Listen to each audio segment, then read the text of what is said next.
Thank you very much indeed. I'd also like to very much to thank Jonathan and Amir for organising the meeting. Tali also. We had a wonderful time here. It's really been really grateful to be a great experience. Also, thanks very much to Sarah and Gary and to the Gatsby Foundation for funding this. It's been, as we've heard, it's like the second, third, or fourth meeting of this grouping, and I think it really is a powerful and an exciting grouping to be part of. And so we're certainly, speaking for Gatsby, we're very excited to be that. I'm also particularly excited to be in Israel, in Jerusalem, for two reasons. First of all, as Larry pointed out very nicely at the beginning, this really is one of the sort of key centres for neural computation over many, many years. So a lot of the ways we think about the problems have really been strongly influenced by work that's gone on in this centre.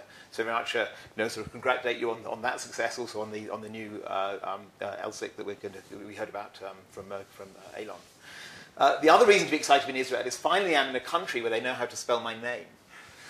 Except I realise that I don't know how to pronounce my name, so they still spell it wrongly.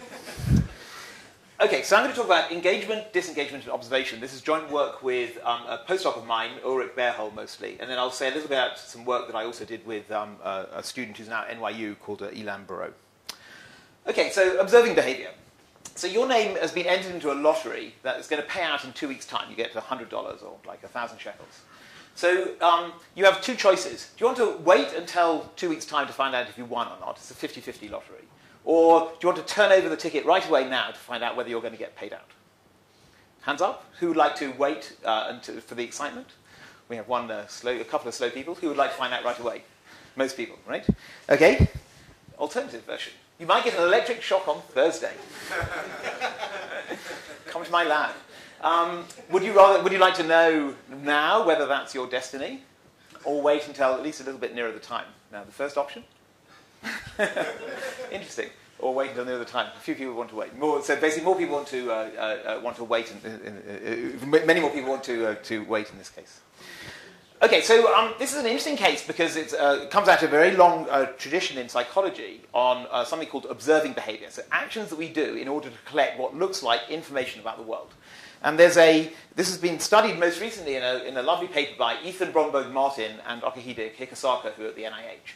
And let me just describe this. I understand those of you in Jerusalem may have heard this very recently from Tali, so it's very good for those of you who Columbia and Gatsby may not have heard it. So the idea that Ethan had here was to try and set up a situation where the monkey has a choice of whether or not to observe a cue which reliably predicts the reinforcement he's going to get. So, but it's a slightly complicated experiment because he wanted to make sure that the monkey, he knew what the monkey knew. So there are three different sorts of trials, and let's take this trial here first, which is called forced information trial, where he sees a cue, which is this sort of bluey square. The monkey has to look at that square, and then 50-50, he gets one of these two blue cues, either a cross or a wave. And then he sees that for about 2.25 seconds. And then if he sees the cross, he gets a big reward, fluid reward. If it's a wave, he gets a small fluid reward. So in this case, he gets early information, this cross or this wave, about his future reward. This is like the lottery, right? You turn over your ticket now. These are the ticket. Tells you whether you're going to get big or small. On the other hand, there are these forced random trials where the monkey has to look left at this orange thing. And then, again, he gets two cues, which are these two orange cues. But in this case, he doesn't find out. These cues, 50-50, are associated with the big reward or the small reward. So here, he doesn't know when he sees this orange cross on the left-hand side whether he's destined for this big reward or small reward. He gets some information, but it's not information that's correlated. He gets a cue. This cue isn't correlated with his fate. So a third of the trials are like this, a third of the trials are like that. So they could be sure that the monkeys knew what was going to, what transpired for this. And then the other third of the trials were these free choice trials, where they gave them both the orange thing on the left and the blue thing on the right. And they asked the monkey then just had to choose one or the other. If he chose the blue one, then he's in this information case. If he chose the orange one, he's in this non-information case, this observation case. So that's really, in a way, the nicest operationalization of this task for the monkey of trying to find out this information. I expected. So one thing you might think is one thing they did one important control. But you might think, well, if you knew that the reward was coming, then you could prepare yourself. You could salivate. You could enjoy. You could savor this reward a little bit better if you knew this reward was coming. So they also did a extra version where they along with this 2.25 milliseconds, or 2.25 seconds of either of uncertainty on this pathway, that then uncertainty got resolved by reliable cues, but then they still had 1.5 seconds to go until they got the reward. So in this case, presumably any salivatory preparation they could do would still be able to be done with these cues. But they could still look to see whether the monkeys preferred to observe or not, where at this early point they got the earliest information that they could about whether they're going to get a big reward or a small reward. Okay, so what do the monkeys do? So there are two monkeys here, and what you see is a function of sessions. The choice of information, this is they're now looking at the free choice trials. What you see is over these sessions, slowly the monkeys come to choose. This monkey chooses almost 100% the case where you really where they observe that they know early whether they're going to get a reward or not. And this monkey is less reliable and takes longer. One thing to note is that each session here is for on average 150 trials for this monkey, or 152, and 161 trials for this monkey. So a huge number of trials. So even though they are observing, they're choosing to observe. They choose to observe extremely slowly, right? It takes a very long time to build up, which is kind of an interesting statistic. And then what you also see is they reverse which cue is which. So they see if it's really they can see if the monkey really is keen on doing this observation. You see if you in a set of sequential reversals, what you see is again over rather slowly. This is over sessions again. This is of course rather late in this is early learning. What you see is the slow build up of the preference to get early information. So it looks like an information seeking response of the monkeys. How many trials per session? So across all the sessions, so average 150 for this monkey, 160 for this monkey. But there are 50 sessions, that's 3 trials per session. No, this is each session. So this is one session. That's 150 trials. This is the next one, another 150. So 10 sessions is 1,500 trials, and 50 sessions is. They're different days. They do a session a day. So this is a slow developing preference, which I think is one interesting thing to think about compared to if you change the reinforcement, you'd get a much faster change in behavior. But they didn't test that. And their behavior has absolutely no effect on the reward. That's the point. That's the key thing about the observation paradigm is their behavior here has no effect whether they're going to get the reward or not. There's absolutely nothing they can do. Or when they get the exact paradigm like this, and so they get the reward at the end. So this procedure actually I think was originally invented by Zentel, Roper and Zentel, but I think Ethan and Okahide sort of invented themselves for this purpose. So what they also did was record from dopamine neurons. So very thanks to Haggai for telling us very nicely the cells where they were recording from. They're recording both the substantia nigra pars compacta, where we saw the cells from Haggai, but also from the VTA as well. They didn't distinguish those two. The monkey has to make a choice in order to get the reward. If the monkey just stops playing... Yeah, then if he doesn't make a choice at all, then he has to... Yeah, so there's something the monkey has to do. And likewise in the forced choice trials, he has to do that too. But no, unsurprisingly, because as Haggai says, he's very keen on doing that and not that keen on giving lectures. He does this to get his daily diet of juice. Okay, so what they did is record from... Yeah. Are his decision times similar on the free and on the forced? They don't report a reaction. They don't report reaction times in that case, which is at least not in the main paper. But you could have a look at the supplementary material. What we'd expect is there wouldn't be a huge amount of difference. These are very, very well practiced behaviours, and I think in other cases we've seen that it's not a difficult decision for them to make. And since it's such a reliable decision, it's not as though it doesn't seem they're sitting there debating the benefits. Okay, so what they did is record from dopamine cells. So these are PSTHs under all these different conditions. It's a bit complicated, I'm afraid. But if you look at, and so what they've done is they've distinguished them by forced information, the case where they chose to get, where they had to choose in order to get information. So what you see is at the time of the target, which tells them they're going to have to choose this information, you see a small increase above baseline of these neurons. Then you have info big and info small, which means you get the good cue or the bad cue, which means your future destiny is a good reward or bad reward, or good reward or a large amount of juice or a small amount of juice. Large amount of juice, big firing, small amount of juice, firing below baseline, so small negative responding compared to baseline. And then in these trials, at the time of the reward, as you might expect, the reward is expected, or the non-reward is expected, so there's no real change in behavior in these neurons after that.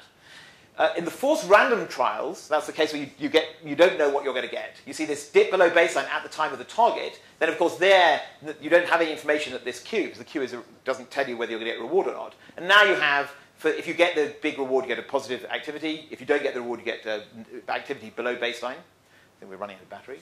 And then in the free choice case, you see behavior which is a little bit I'll use this as one. You see behavior which is a little bit like the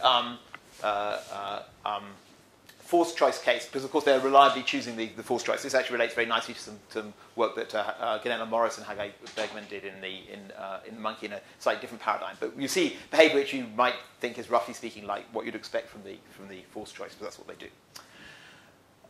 Okay, so Bromberg, Martin, and Hikosaka concluded that dopamine neurons reflect preference, so that's true. Oops. Still true. And that's sort of as it should be. So if you have this sort of reinforcement learning theory you heard about from Haggai, then we'd expect the preference of the monkeys to be nicely reflected by that. The monkeys prefer information, because the only thing they're getting by doing this is the information about their choice. And they pointed out this is difficulty for theories based on things like temporal difference prediction error, because there's no obvious reward associated with the information in this case. So that's an interesting paradox or puzzle for those of us who are interested in these rewards. So I think one important thing to note is they only prefer it a little. If you think of this they prefer it a lot, but they only prefer it very, very slowly. So it rises over many, many, many trials. If you change the reward contingencies, they would learn within 10 trials, if you or the order of sort of 10 trials rather than 1,500 trials, whether they were going to change their preferences. Yeah. So you may want to defer this later, but is it clear that the monkeys are being utilized to also gain? Because from the curves, first of all, it takes 1,500 trials with the smart monkeys, so to speak, to get kind of have a consistent behavior. The other one doesn't get that at all, right?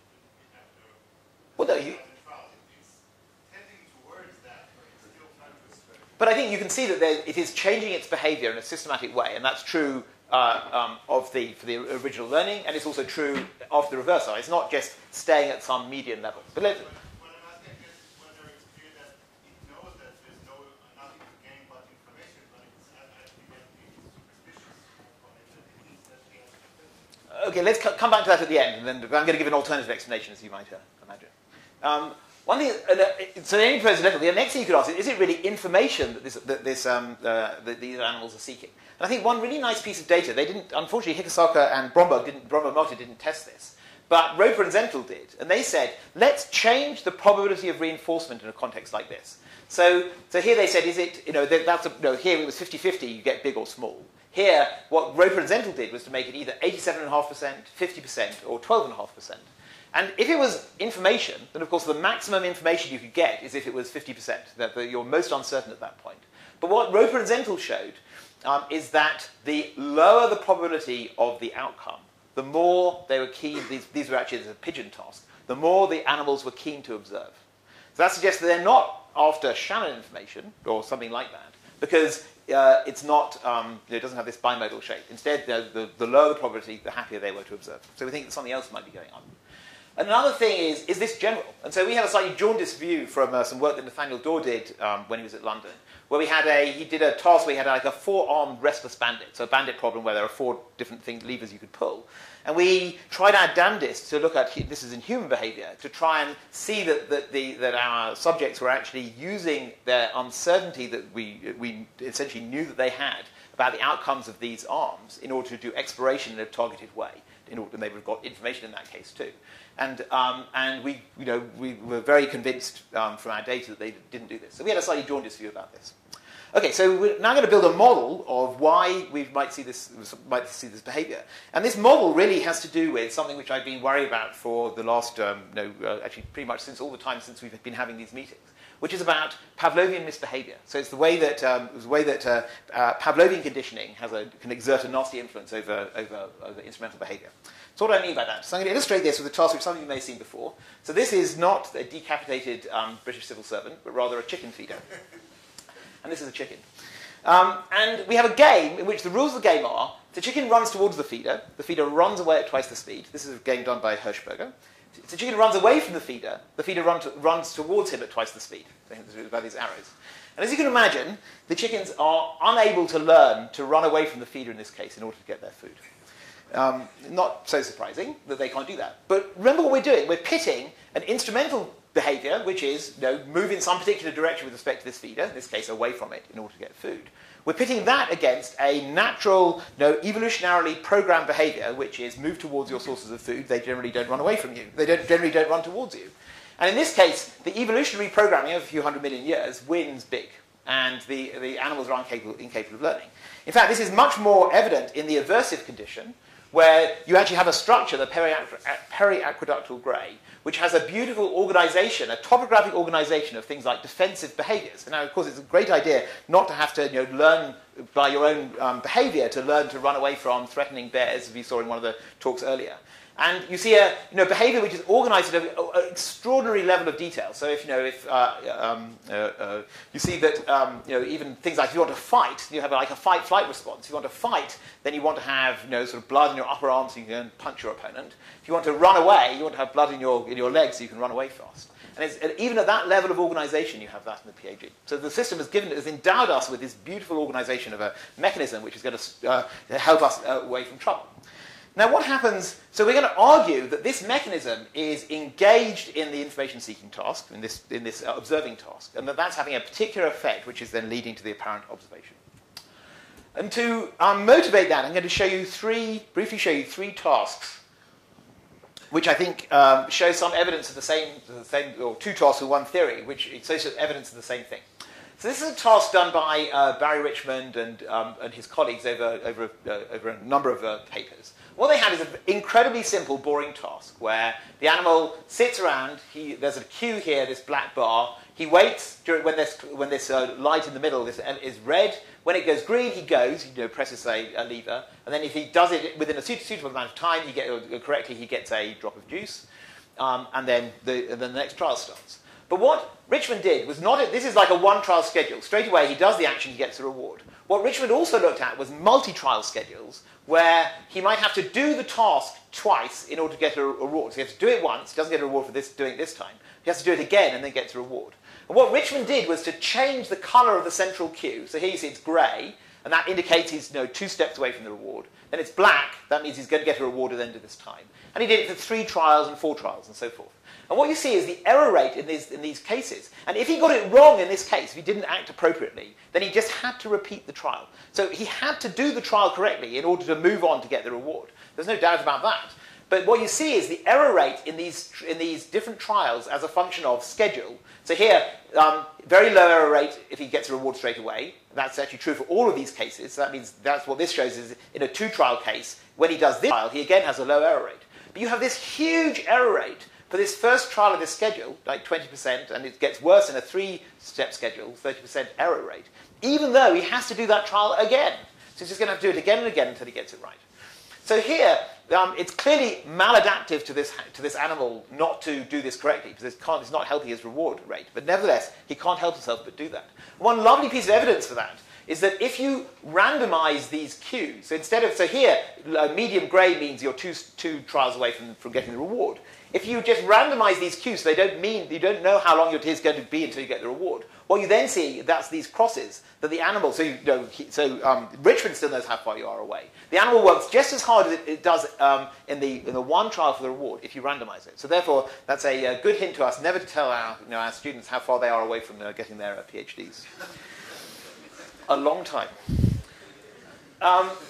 That's Richmond. So Higasaki himself had done something similar to this in another long series of experiments where he had animals make eye movements, and he did it such that they would have to make eye movements in 4 different directions, but maybe only one of these directions would be rewarded. And so here what you're seeing is the pattern of the eye movements in these cases. This to the rewarded direction, nice and sharp and fast, and to the non-rewarded directions where you see they're much less reliable and much slower reaction times in these cases. You see that. So in this case, this is the rewarded direction. This is rewarded. This is rewarded. So clearly, he likes least doing motion down in this direction. This is even the case that's rewarded. He doesn't do very well.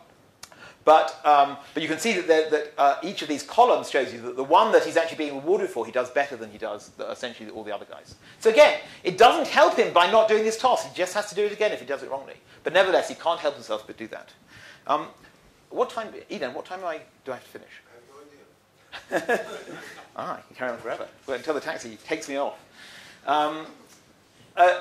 Let me not say that. I can maybe talk about that at the end, so I don't want to make you go there. Okay, so these things, we're going to argue that these are Pavlovian influences over instrumental behavior. So you just can't help yourself, but essentially the animal's irritated in various ways by the fact he's far away from the reward. And that has a mandatory deleterious effect on his behavior. So what we might expect is that predictions of reward, so this is a case where you know something good is going to happen, which we think may be reason to believe is controlled by dopamine, as we heard in Haggett's talk, give you things like approach. That's what one of the things that makes the chicken approach the feeder. And we're going to argue that maybe something like observing, maybe something like approach. What you see if you look at the pigeons, in the case that they do the pigeon toss, they're very eager to engage with the cues which are associated with the reward. You get faster actions. We see that in Hikosaka's data. And those faster actions may be even if it's actually deleterious. So there's a lovely study by Dean Moggs where he tried to capture what you see in golf players, which is there's a huge reward associated with the last shot in there, trying to pot the ball. Is it potting?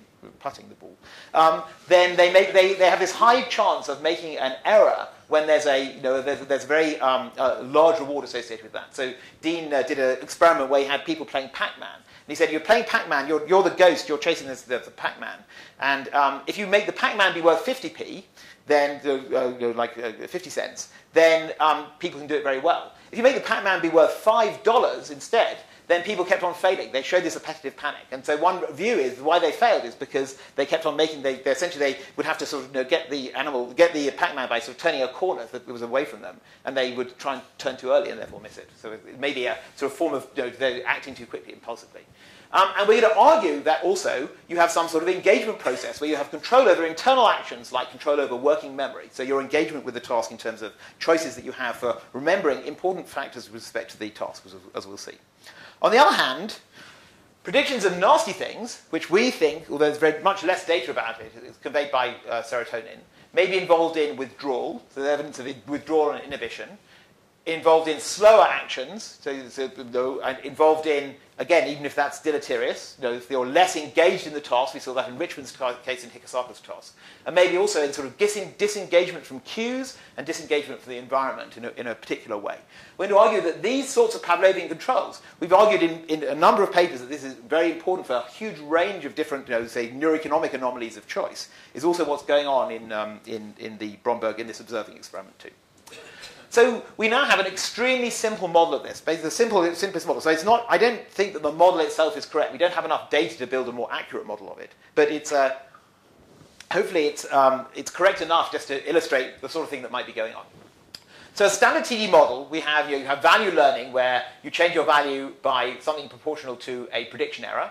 So you have a learning rate alpha and some prediction error, delta V of t. That prediction error is just like a TD prediction error where you have the immediate reward plus something about the future, the time difference in the future rewards you're getting. So how things are improving or getting worse is what governs the change in prediction.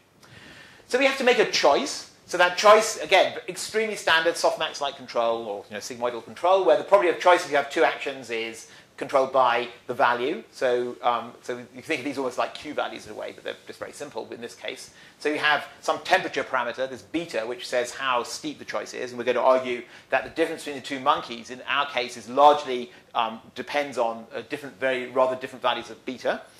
What justifies this softmax? So you think? Other than this is what seems to be the right explanation for the data, is there any fundamental reason for the softmax? You have a fundamental reason for the softmax. So we certainly have no, other than that we see matching behavior, there's no, we have no fundamental reason to see this softmax. I mean, one thing is we should look in more detail at the degree of stochasticity of the animal's behavior. It would be interesting to look at that with respect to indeed the sort of theories of information control that you talk about. And so now here's the Pavlovian effect, right, which says we're going to have, essentially say, the animal has to remain engaged in the task in a particular way. So Dinsmore, one of the sort of theorists, one of the experimentalists working on observing before, noted that in the case that he got the cues which were not informative, the animal would almost sort of turn away from them. He would try to sort of unobserve them. It's like, so somebody says it's like, like the ostrich burying its head in the sand, right? Something nasty is happening. What you do is you make sure you don't see it so that you don't know that it might actually hit you. And so here, what you imagine is you have to stay engaged in the task. You have to engage, working memory to say that you're engaged. And we have a probability of disengagement from the task, which depends on the value. The higher the value, the more engaged you stay. The lower the value, the less engaged you are in the task. And we're going to argue this is a fairly small effect, probably, because we know, of course, that we have an incredibly slow learning associated with this. We don't think we need a very big bias in order to account for the data. So here, we just make it proportional to the e to the value. Now, in fact, it's rather interesting. You'll see there's one piece of data right at the end, which suggests that maybe it may be dependent on the change in the value, which of course is what's coded by dopamine, rather than the value itself. But for the moment, we'll just use the value. And then we have to make a decision of what do you do if you disengage. Suddenly all your prediction errors go wrong. So we just imagine that we just assume that the weights are that you just kill the future part of this, the reward plus the gamma times the value, and then you just therefore you get a little regression towards zero. What is PT? So PT is the probability that you get a disruption of the memory trace associated with the task. If you get a disruption of the memory trace, you basically forget where you are in the task. It's like the task has sort of stopped as far as you're concerned. And so that should be dependent on how long it is. So there's a tau factor, which, therefore, if you have an extremely long time, you're more likely to get disrupted. And it should depend on the value. So if it's the high value, you want to sort of stay engaged in the task. You're excited by the reward you're going to get. And if it's if V is low, then you have a higher chance of per second of disengaging from the task. So what is the last question? I'm confused. So the new estimate of I'm sorry. Yeah, so if you disengage, we just set delta V of t to be minus V of t, and so basically then this just gives you a regression of V of t towards zero, and then you stop that trial, and then you don't start again until the next Q comes. So we just have to use some arbitrary way of saying if the trial stops, how are we going to propagate information? What are we going to say about what happens on the value? And you'll see that you could imagine many different possibilities. As I say, we don't have the data really to distinguish between them. So something simple like this will do. So Peter, Yeah. have you tried to setting delta VT to 0? Is that the same or is that a bad idea? If you set delta VT to 0 at that time, then in some circumstances you don't get the effect that I'm going to talk about, and you'll see why. Okay, so we come back to Ethan's task. So now what we're going to do is we're distinguishing these different states, right? So this state is associated with a big reward, so it sits out at this value here. Therefore, you're going to remain nicely engaged throughout this whole 2.25 seconds. This one state is here. You have essentially a low value, which means you tend to disengage. But of course, when you disengage in that one, its value is 0 anyway. So there's no change in what you're learning about that value because it's essentially the value is 0. And these guys are intermediate, right? So they sit here. They have a higher probability of disengaging than this one does, but they have a lower probability of disengaging than this one does. And what you can imagine is that means that the value associated with these guys is going to be lower than half the value associated with these guys because you have a higher probability of disengaging on the way, on the memory. They switch themselves off from thinking about what's going on. And you can see that directly. So what this shows is the total probability of having disengaged, like cumulative probability of having disengaged, as a function of different states. So start, the cue, the stimulus, the pre-reward, and the reward. So we just split up time in some arbitrary way.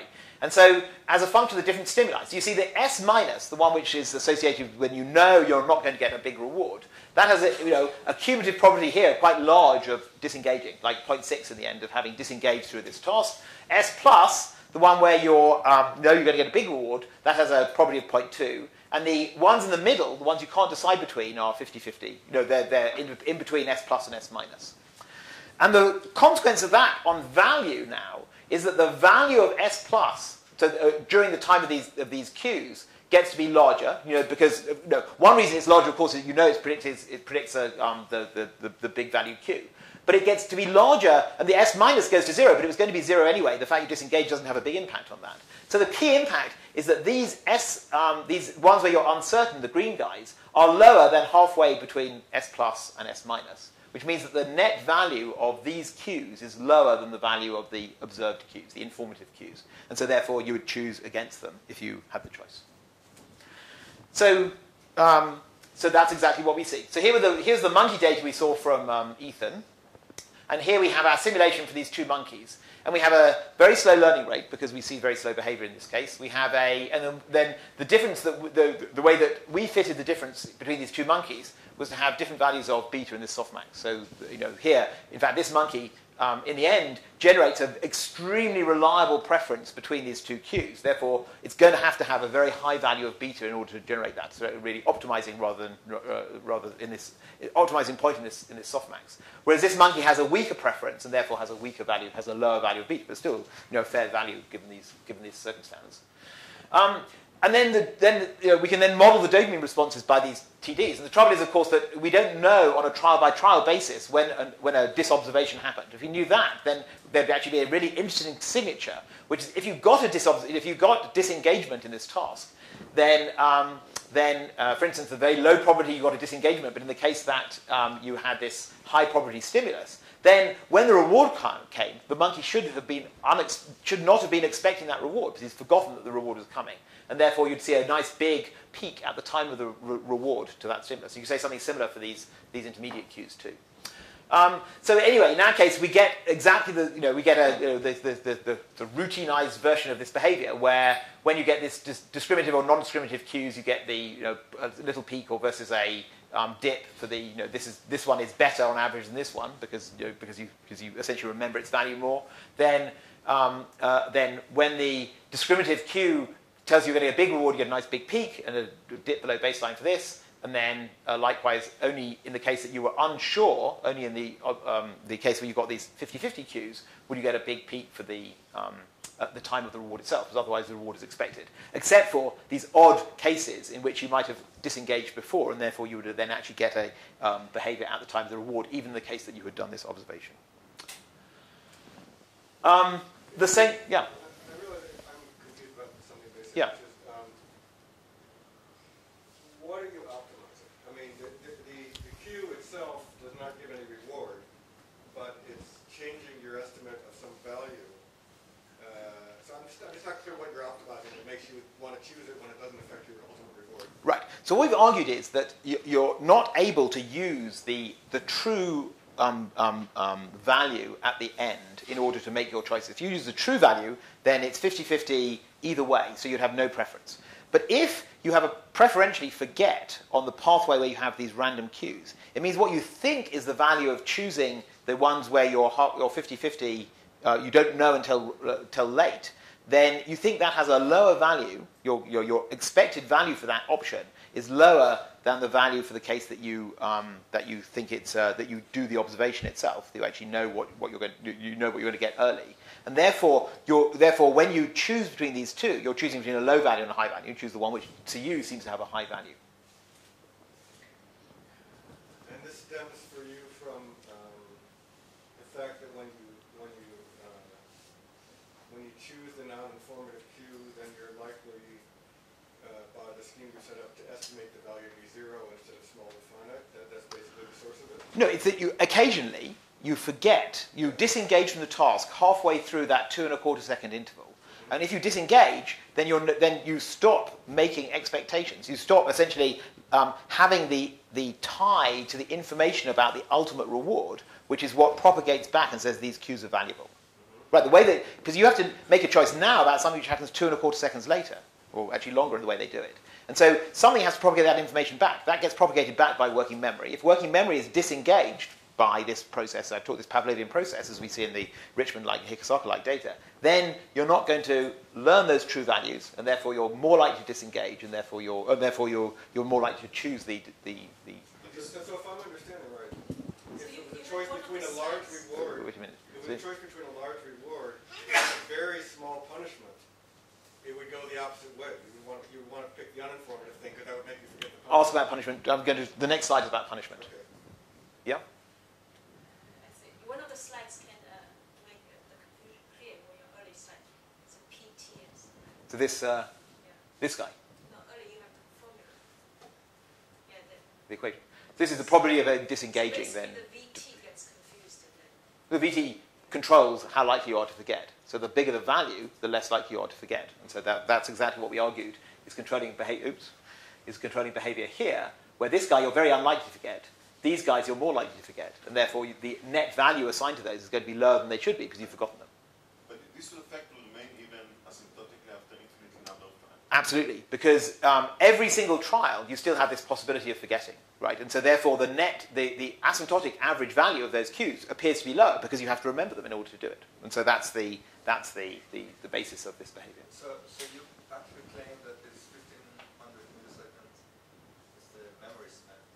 Well, so in this case, it's you have just some probability of forgetting. And so, indeed, without the parameters that we chose, we can only set the parameters based on we could only set these parameters based on the data we had. So Ethan didn't try longer intervals. He didn't try other values. He didn't try changing the amount of juice they had. So you can imagine the thing could get normalized by various factors. And so we know that there are complicated dopamine PFC controls working memory through complicated U-shaped curves. And so there are many areas you could imagine adaptation affecting how long the effective memory span would be. We don't know what that is. All we can say is in order to fit these data, the easiest way to do it was just to have this beta value, change this beta value, have this very slow learning rate, and so forth. But no, in reality, I think that if they had done an experiment with more changes, you'd have had, for instance, they would have inspired faster learning rates, and then you might have seen a bigger effect. But they, of course, were looking for very stable behavior, which is why they made everything change so slowly, and so we don't really know.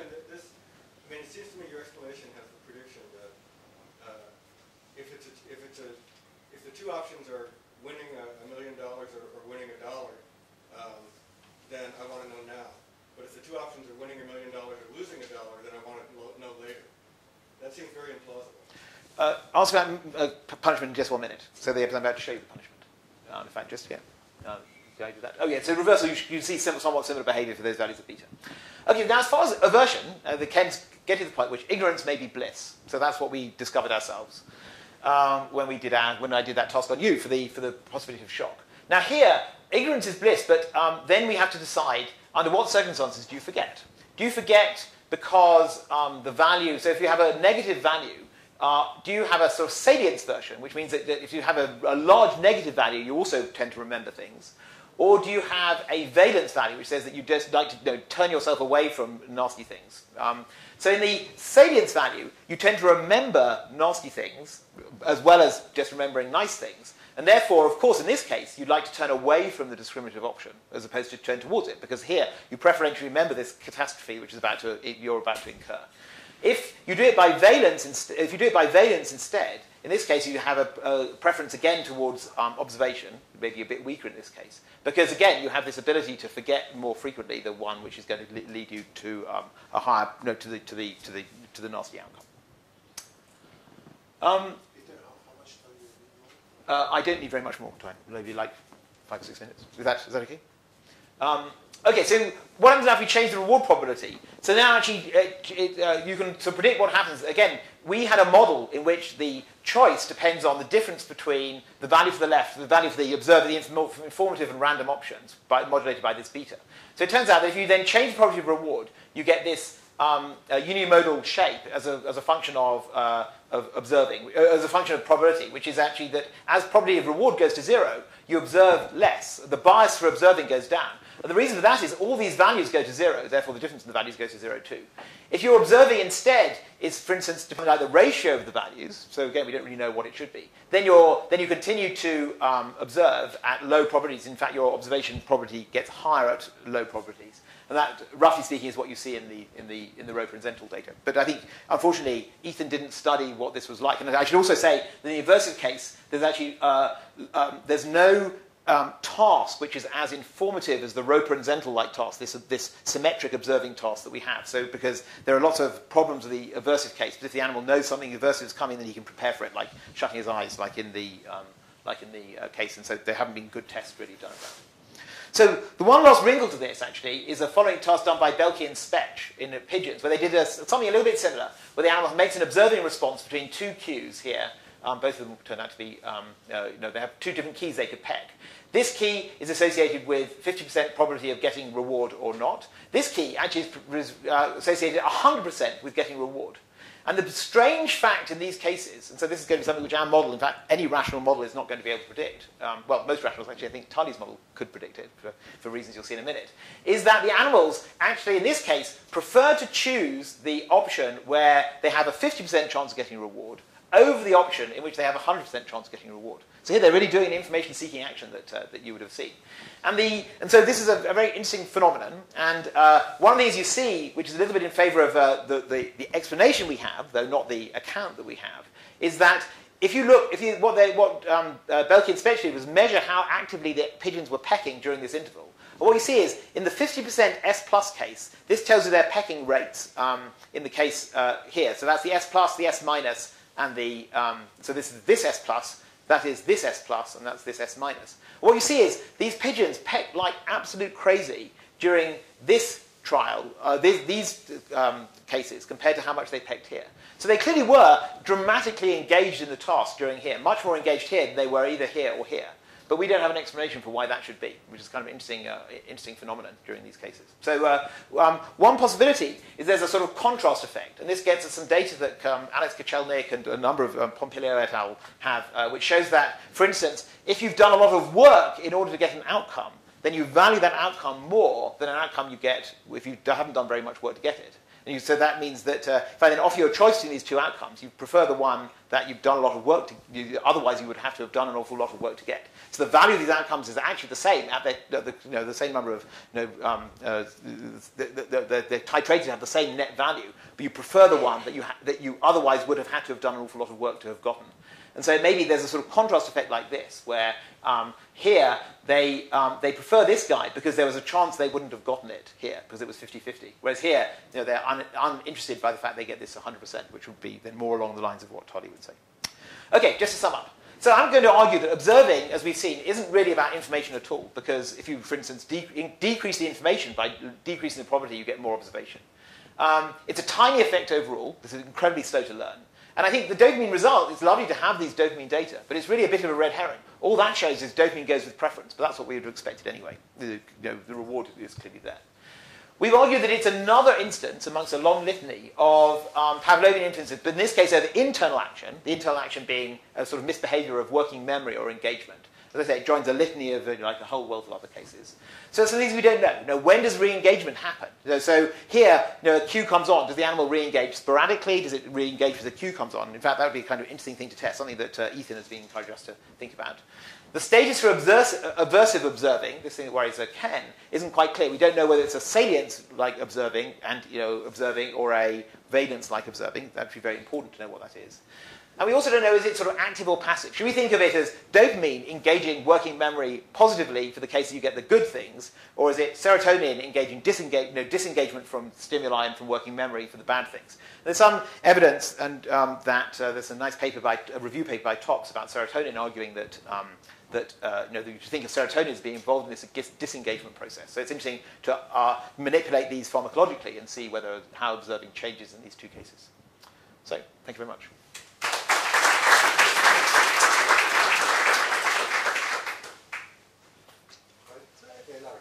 I have a confusion that goes right back to the beginning. I don't understand what it seems to me you're not allowing this predictive stimulus to be a reward. Exactly. Why not? Good news isn't rewarding? Well, no. So both of them they're all good news, right? So the 50-50 stimulus is good news too, right? Because it means you're 50-50 chance to get a stimulus. So what you have to account for is the non-linearity. So if it was just the good news, you have this good news. You have one which is value 1. That's the S plus. You have the S minus, which is here, and the S plus or minus are just here. So if it was just good news was good news, then so that's what you have to account for, the non-linearity. And so we're accounting for that by saying that you forget on these cases more frequently than you do here, and that gives you non-linearity. Non-linear, wouldn't the standard theory work? But we know that in many other cases it's not. There's no reason for it to be non-linear in general, basically. And so because you can show perfectly good linear behavior in other contexts just to these probabilities. So it's something about the observing condition where you have this long delay, for instance. So you start to couple a delay, and then so we're coupling in this particular way. I have a question about the rationale of the model. You start with a learning, a simple learning, which under some conditions can be shown to be optimal, to convert to the correct estimate, and you add to it a term which even asymptotically now doesn't convert to the right values. Now you could imagine you can modify slightly the learning rule to incorporate this phenomena and to get a modified TD learning which at least asymptotically will convert to the right value. I mean, why should you use the wrong learning? Well, to answer that, first of all, I think that it's reasonably convincing the data that asymptotically they do the wrong thing. And certainly, there's a large range of experiments and observing which show that animals do the wrong thing. So there's no point in having a rule which asymptotically does the right thing because the animals don't. Right? This to account for this. The second point is that Pavlovian misbehavior is very general. It's not just in this case, right? So if it was just I to cook this up, I did cook up the model for this particular case.